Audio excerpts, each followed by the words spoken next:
early 2000s working in public schools. I taught fifth grade in Maryland and also North Carolina.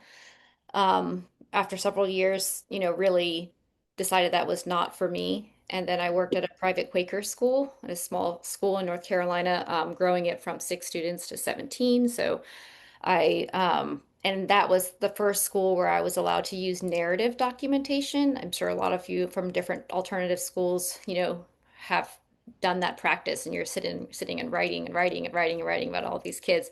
And usually that would look like for me, at the end of the semester and the end of the year, just hours and hours of work and trying to think about each kid really thoughtfully and like writing all of these notes or compiling notes that I've had. And it will take a long time, but for me, that felt so much more meaningful than like A, B, C, or having like satisfactory or things like that. And so then when in 2013, I started ALC Mosaic, or I started the Mosaic School, and then I met Thomas, and he had started the first Agile Learning Center the same year that I opened this school in North Carolina.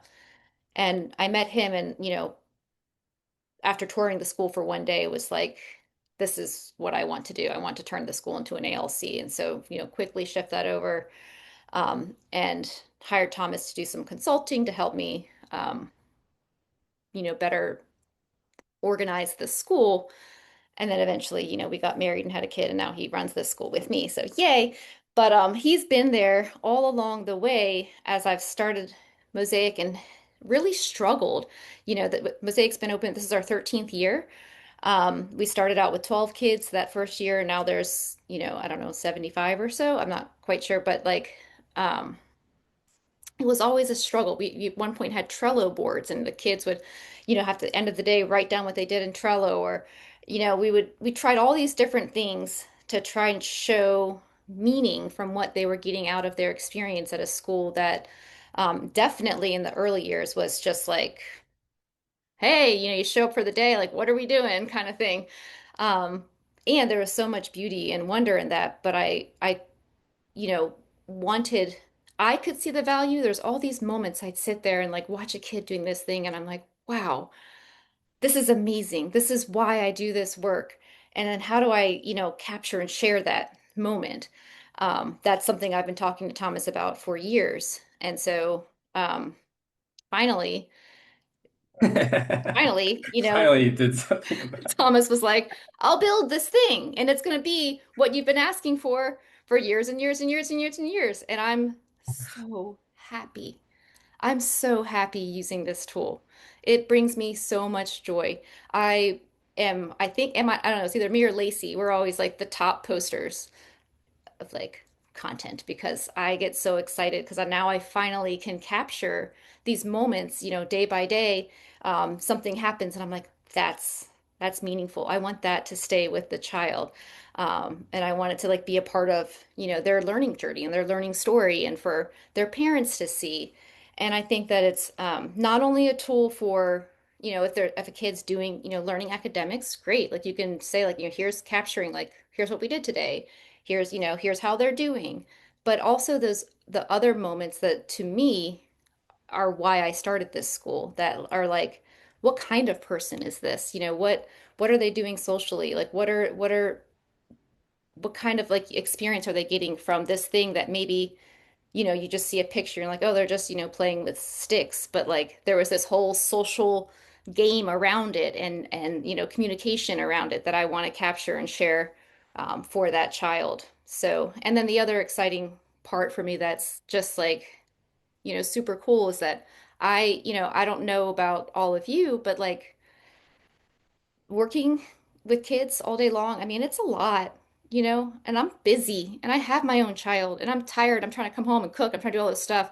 For me, if I can capture those moments when it's fresh and I can just put it in there, or sometimes my process really is like, I'll either take a little note and I'll just put it in my phone, like voice text real quick, like, oh yeah, capture this. And I collect those in that day. I just kind of put them in, or I have a Rocket book that I write these little notes and then I can just go by, like, oh yeah, I wanted to put this and this and this in, um, and match it to the photos in my phone if I've took photos for those. I can do that so much better than I could like be with a kid for, 3, 4 months and then try to remember all of those things and just like write it in this long narrative, which is what I mean, there were moments in the early years of Mosaic when a kid would move on and a parent, they would say like, oh, this, child, they really want to, try out middle school. I'm like, okay, great. But the middle school's asking for narrative, document anything you have. And I'd sit there and like, just from my head, write narrative documentation to cover 4 years.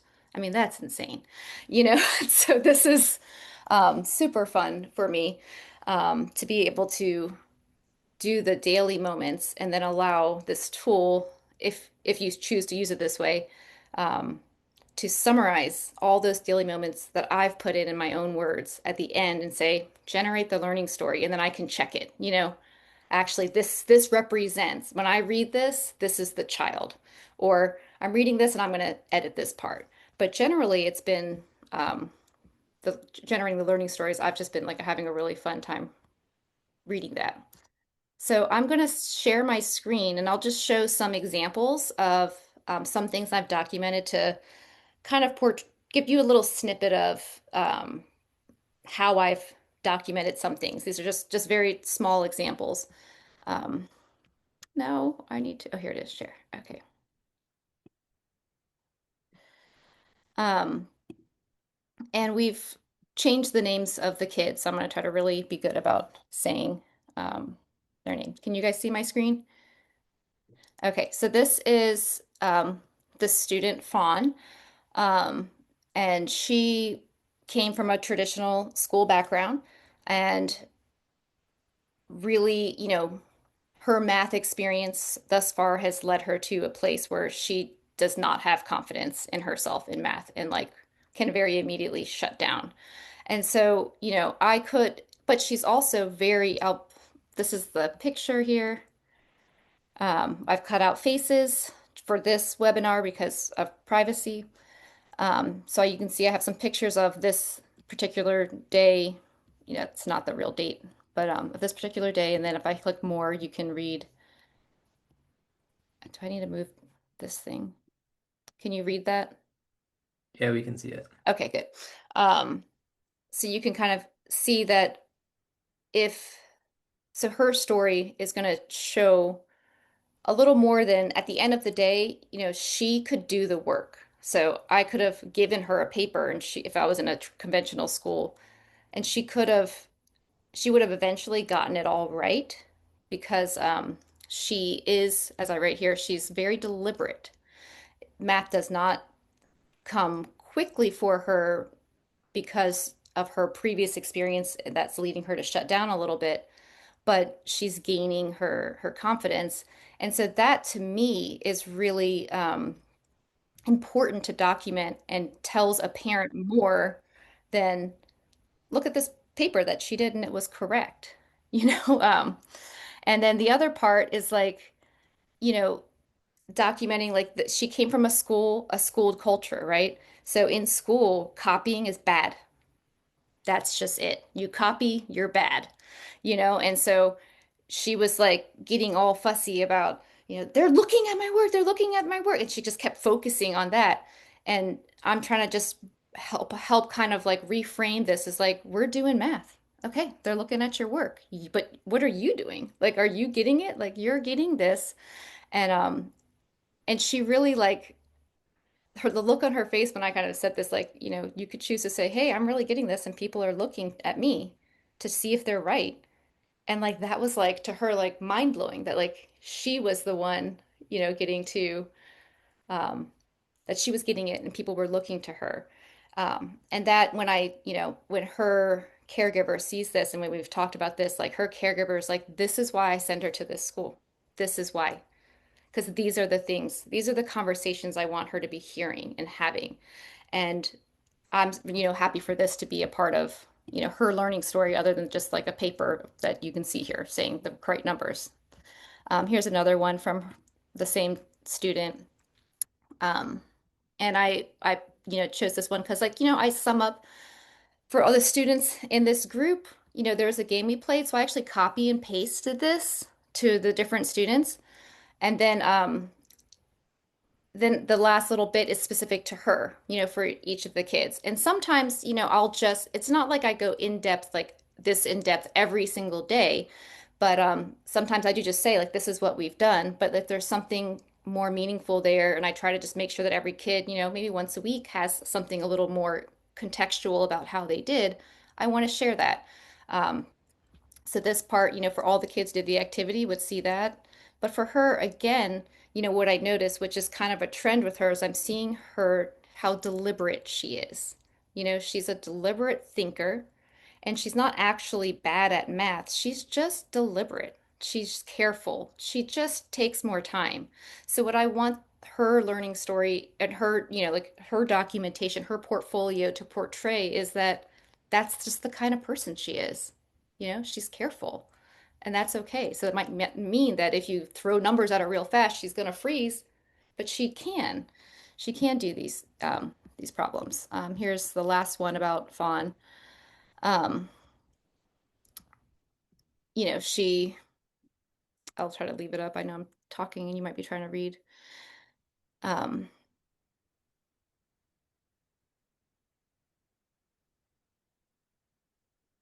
the last line here kind of goes along with just the trend of what I've been seeing with her. She doesn't get distracted. She was able to just focus in on what she was doing. Again, she's deliberate, she's careful, she can focus. And those are strengths of hers that, she can be reminded of that she has and that she can use towards any type of skill she wants to have. And she does a lot of art projects too. So those things are I'm going to notice when I document her, like, making these little art projects because those are her characteristics. That's, those are the fun things that I get to see and notice with her and share. The next student that I have to share about, Logan, is a student with Downs. And so he's here because his parents did not feel like the conventional school setting allowed him to learn any social skills from just neurotypical kids. In the conventional school, he was lumped in with children with autism, and she's like, Down syndrome is not autism. I don't really want him there. So she wants him here, and for him, and what we've talked about is, what I want to show here is like, I can document what he's doing, and it might be different than what the other kids are doing.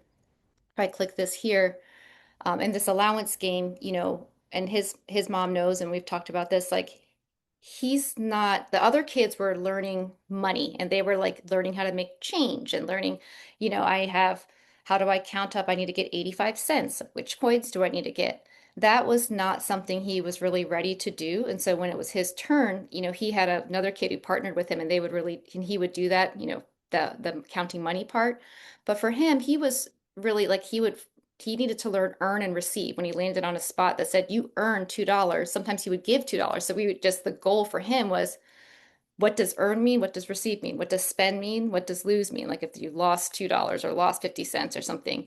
And so we're working on that. And then his goals are, get a quarter. Like, do you know which one a quarter is? Um, and then the other piece that I really love documenting about Logan was how excellent his executive function was. While the math skills are more challenging for him, like I would be sitting there and I would forget that someone had lost a turn and be like, "Oh, it's your turn." He'd be like, "No," and he'd point to their piece. And I'm like, oh, like he's following the game. He knows the game structure.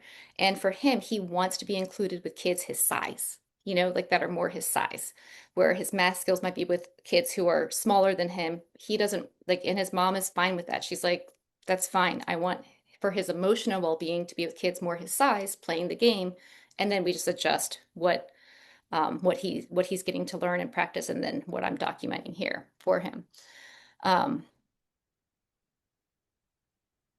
okay, I'll move on to the next one. I'm just worried I'm trying to like make sure I don't use too much time. So, You're fine. You could do it now or at the end, but it would be worth maybe just showing the learning signals for one or two entries to show how, um, like I want people to take away oh, your here. methodology and your like thinking about the full spectrum of who kids are is the big takeaway here, but just to show how like the pattern we have with Prism is to kind of have the full, like what really mattered in this moment, and then using the tool to get structured data that then can be used to create, patterns and kind of start helping build up, patterns about each learner and track what these subjects and skills and interests are that they're actually gaining without having to start with math or financial literacy in this case as the objective, but it becomes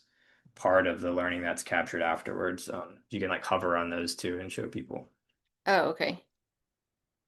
just in terms of like, I mean, or you can do this at for one of your next ones, and if it feels more natural to like talk about those in relationship to what you actually wrote. Well, I mean, I love this one. Like, it's the executive function piece for me was what I really wanted to highlight here is like he how well he could keep track of what was going on, and decision making and how he worked with his partner. The other post I have for Logan was just this little moment that I enjoyed. That again, I think goes to speak to his, some of the executive function and how he wants to kind of keep things in order on a day when at the end of the day, and I'm like, where is Logan? It's time for his cleanup job. And I'm looking around, and then I noticed that he was doing the job of one of the facilitators who wasn't there and was going and doing it. And I was like, oh, this child, and I could pull up the learning signals here, initiative, problem solving, um, you know, just because he didn't show up for his cleanup job didn't mean he didn't want to contribute to his community, you know. Um, and it can be easy to make that assumption. I was like, where is he? But then it felt important to me to um, kind of showcase these moments. That's not a like the actually it's more moments like this that I get really excited to document than the like, this is what we did in math today. Because it's what I have wished for years and years to be able um, to highlight, what we're able to notice in a school that's not just like focused on you have to be in this, moving through this curriculum. Community operations, you can kind of see how it tags those. Um, I can, I'll just say quickly, Nance, because I'm not like I'm half the people here are maybe here for your kind of educational eye, and maybe the other half are here to understand more about the tool. So I'll just just want to kind of put in context like those learning signals there then become part of Logan's, portfolio, like his profile over time they build up. They can be used for like creating patterns, but also then they can be used to be aggregated into, transcripts or there's a resource we have called strewing suggestions that'll like recommend resources based on like these are the skills and interests and that are emerging for this student based on just the observation through the documentation. So you might be interested in checking out these YouTube channels or this local place in Charlotte or whatever. So Prism is like, I started by wanting to solve some of these tactical problems that other apps just couldn't solve for us.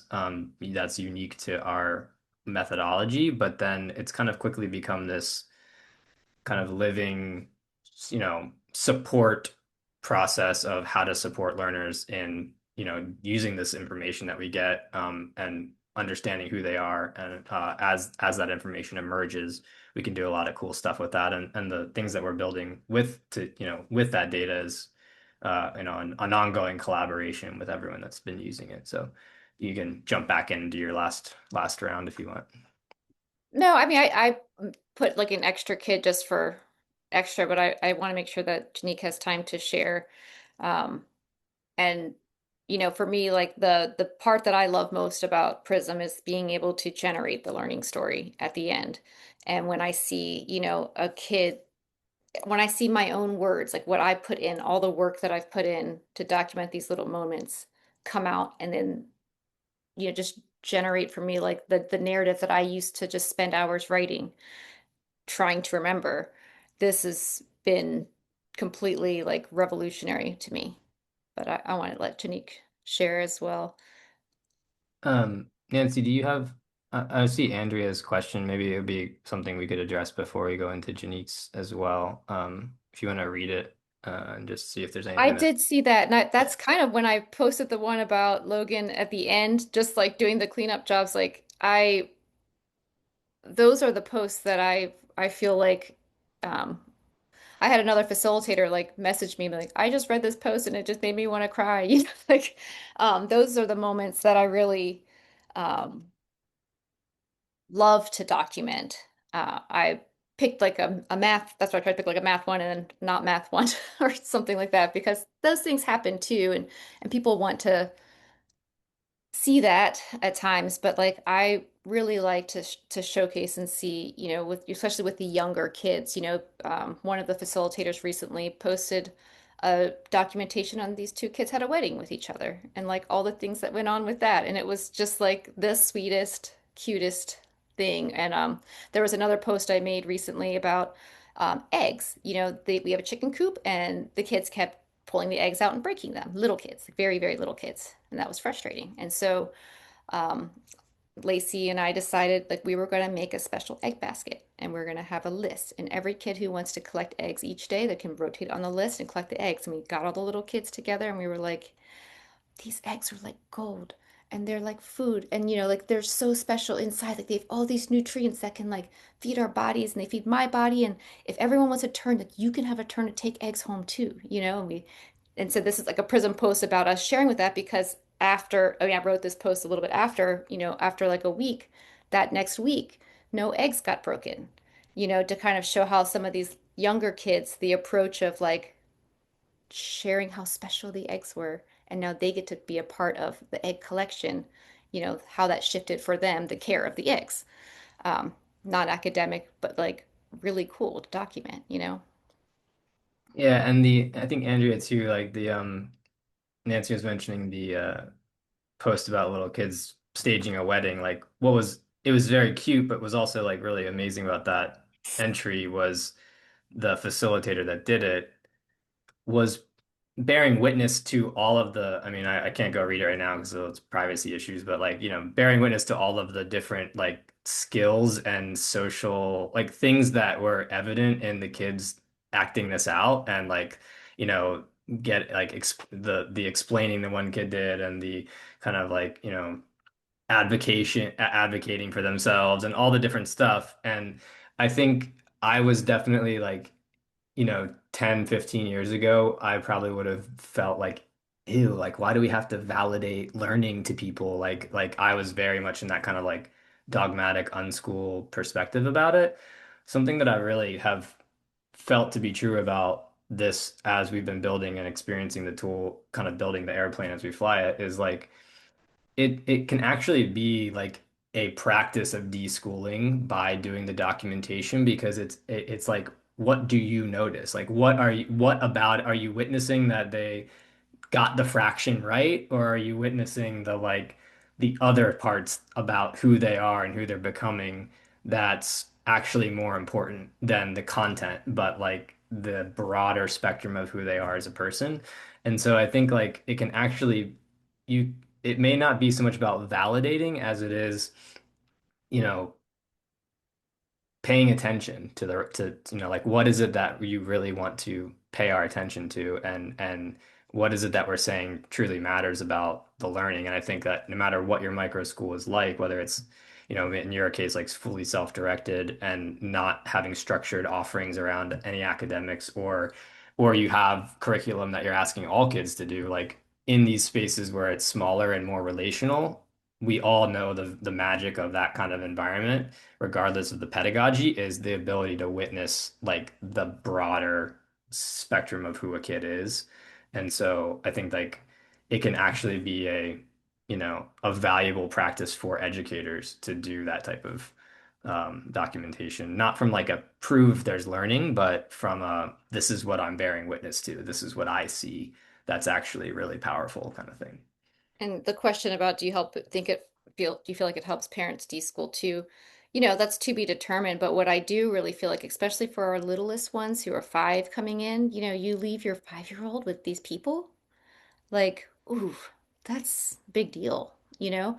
And so for the 5-year-old parents, the feedback that I've really gotten is like they're like they see us posting these things and they're like, "Oh, someone notices my child." I mean, that's got to feel good. Like they've seen my child. A parent come and be like, because the parent came and stayed every morning but left for the rest of the afternoon. The child was like attached to the parent, and then like could see these pictures like, oh, I noticed that when I leave that, this child's actually going and trying things and doing things and someone's noticing them. Like that's really special. And then hopefully over time, you know, they see so much value. I mean, I feel like especially the new parents coming in, like are just super excited about this. Okay, I want to stop because I want to make sure Janique gets to share. Hey everyone, I'm Janique. I've been at Mosaic for I don't know how many years now, 7, 8 years in different capacities, but as a facilitator, probably 3, I'm not sure.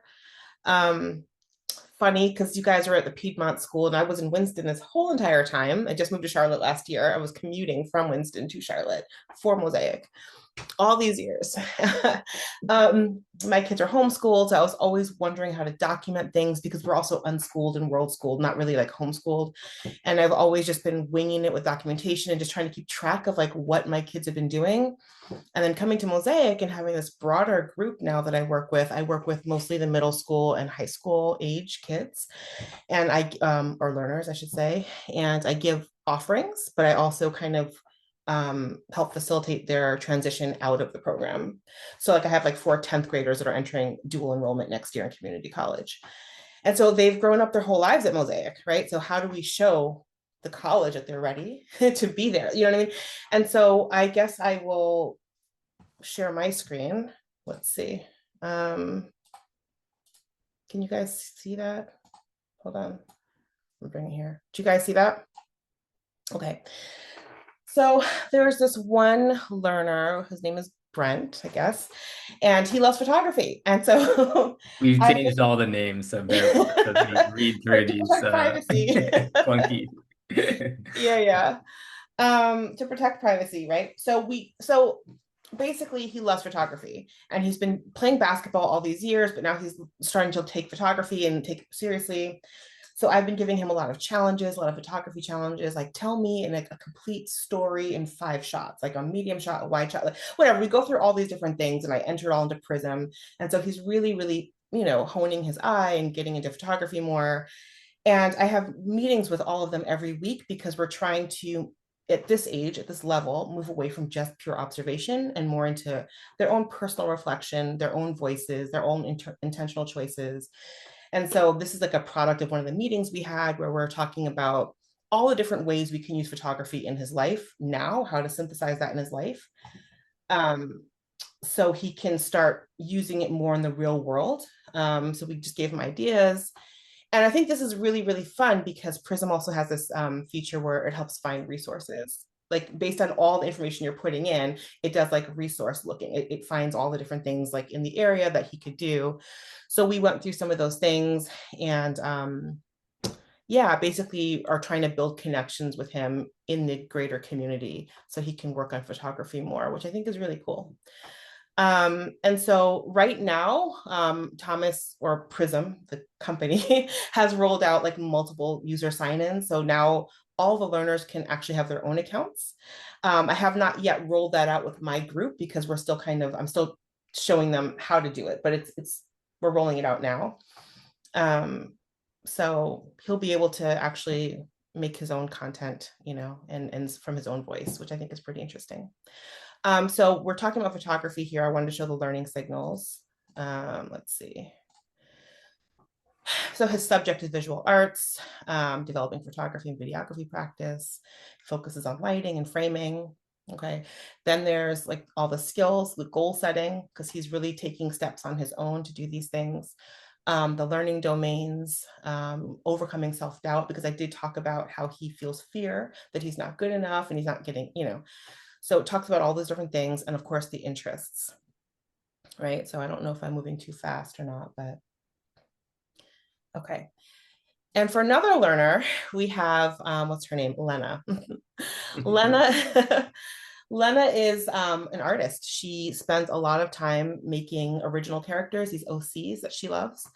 And she was taking this environmental science class, and it kind of inspired her to make this whole big comic book out of what she was doing, geared towards younger children. She wants to make a series of children's books, teaching younger people about the environment and how to use like permeable roads and things like that, but in her really fun way with her own original characters.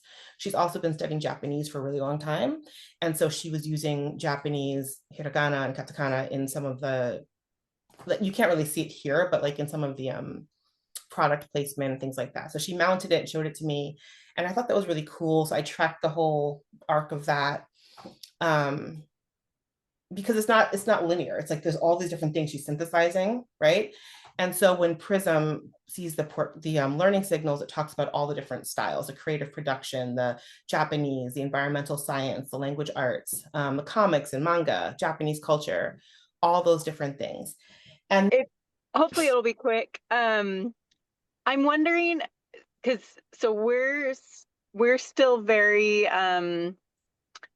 like the kids are given a lot of space to just play, but I feel like my facilitators don't document their play because they're sort of like they're just playing, like they don't see it as like, worthy. But I feel like one of the benefits, or like for the tool to be helpful, it like the it's good for it to find patterns, right? So I guess I'm kind of curious, like I know some of it is just deschooling them and training them, training their eye to notice. I guess I was curious if you have any thoughts on like what helps them, or I don't know, maybe it's as simple as just saying like I want you to do a post about everything you see, I don't know, I'm just curious. Have you seen any kind of like patterns that help build? I just want there to be more content about some of the kids who will mostly just choose playing. Does that make sense? Yeah. yeah, I don't think that Prism is social media at all, but like especially with younger kids, you kind of have to let people think of it that way at first, just so they can get into the, because a lot of people on social media, they'll just document all the things in their life. Like they document their food choices and their meals and restaurants and their selfies and stuff like that.